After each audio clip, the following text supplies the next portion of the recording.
Hello and welcome back for another saxophone tutorial from Nottingham Music Excellence.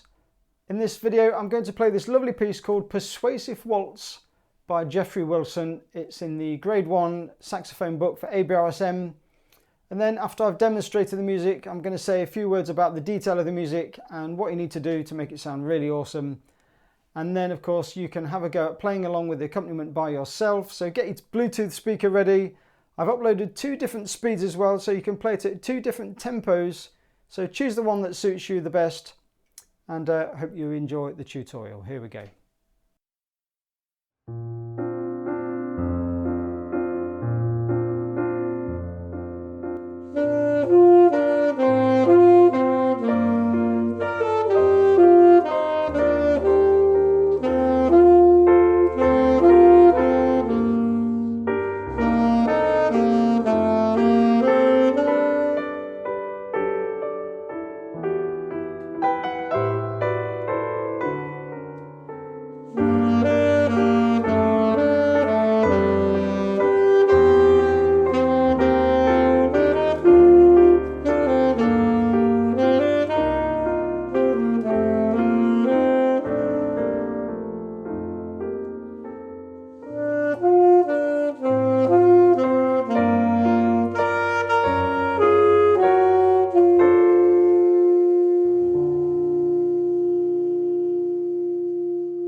Okay, so you've heard the music. Let's say a few words about the detail of the piece and what you need to do to make this sound really awesome.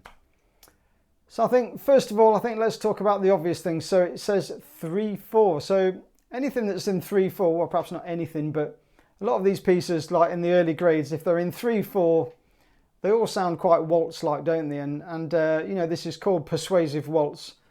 So we need to really lean into that beat one.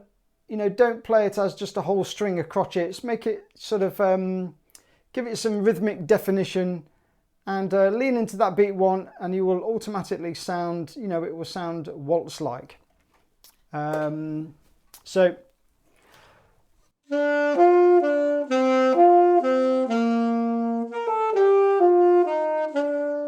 Also, a good opportunity here, I think, for those grade 1 players, you know, if you're just getting used to going into that upper octave, there's certainly a bit of a test here for grade 1, just going in and out of that second octave. Da dee da dum. So good practice there. And I will mention one tip on that actually. If you're using that octave key up and down quite a bit, try not to be one of those pupils that sort of on and off that black button and, you know, going all over the instrument. Try to find a place where that thumb is quite happy to just add that key when you need it. And just on here I've got the usual sort of black button here. Sometimes it's like gold like the rest of the instrument, but just try and keep like the joint of your thumb on that button all the time, I think. And just get used to just adding that key nice and easily when you need it.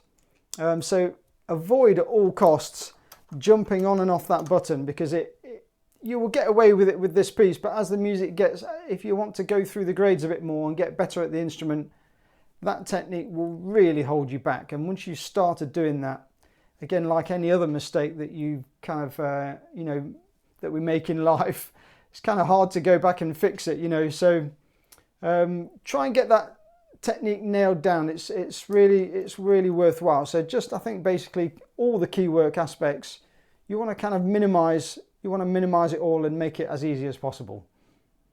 Now, I haven't actually done this piece with any of my pupils so far. I didn't know it actually, and I think after playing this, I'm going to recommend this one. This is it seems quite easy. You know, it's easy to listen to. It's reasonably easy to play. I think if you can negotiate that octave like we were just talking about, it kind of sings along, doesn't it? This one, I like it.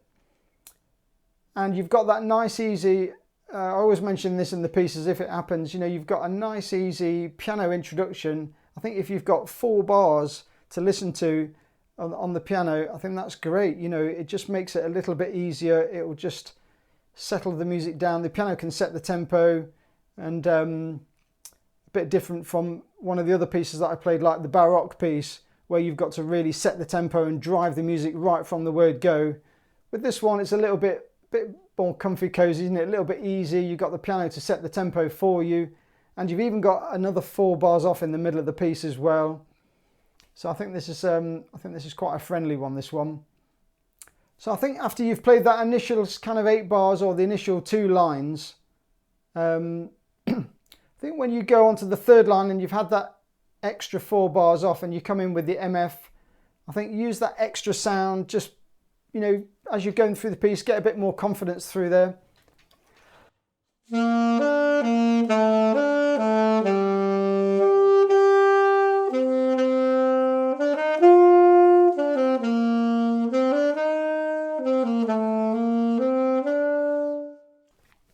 Let's just talk about the phrasing there. So notice I did the phrasing as marked, so I tongue the first note in each bar. Just be careful that that tonguing kind of doesn't get in the way of the music. Just keep the tonguing, put the tonguing in there, but keep it out of the way. Just keep it to a minimum. And if the music is kind of really kind of flowing along, you know, kind of like 1, 2, 3, 1, 2, 3, you might find it a little bit challenging to know where to breathe in there. So, so say for example there, what is that? So 16, 17, 18, 20. Bar 20, you might not make it through all the way to like 26, 27, 28, 29. You might not make it through to 29. So you've got to figure out, where am I going to breathe? How am I going to fit that in? And the answer, of course, is you need to steal a bit of time from the music, because you can't add any time to the music.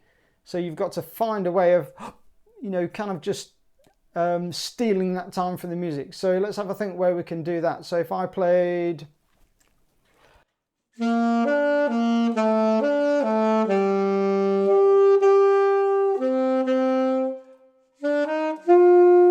So maybe there, so after the A, you could use a bit of that minim time to squeeze in a quick breath, or you could do after the next one.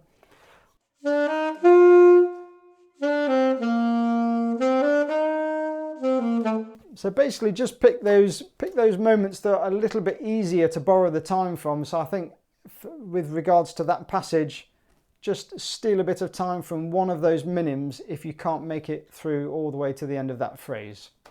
And a nice little ending here. So back to the original theme again, piano poco crescendo. So poco means little in Italian, crescendo, sort of getting louder.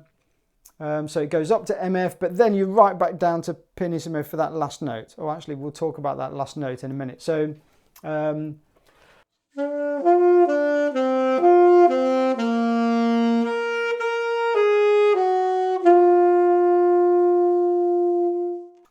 so big sound, moderately loud on the G, F and the E flats, but then as soon as you hit the D, start to come away from it. Now, let's talk about that D. Now D with the octave key is actually the worst, certainly one of the worst, if not the worst, note for tuning on the saxophone.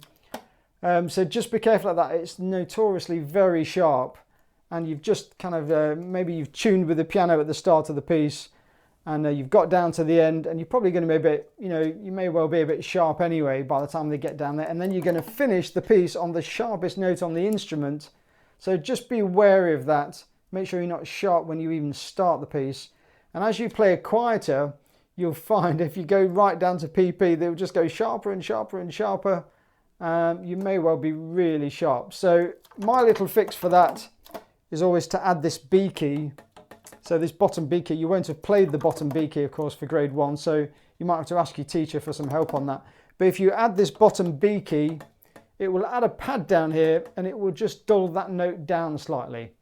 If you can get if you can get your head around that, if you can get your fingers around that, that is a really good solution for just fixing the tuning on that note, especially when you're playing it quietly.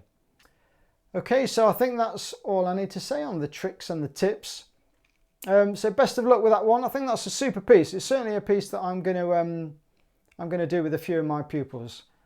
And so have a go at playing along with the accompaniment yourself now. I have uploaded 2 different speeds. So play it at the tempo you prefer. There's the tempo that I played it at, and then also a slightly slower version, just to help out those pupils that are perhaps, you know, in the earlier stages of playing it or something. So see how you get on with that, and I hope you enjoyed that tutorial. I'll see you on the next one. Bye.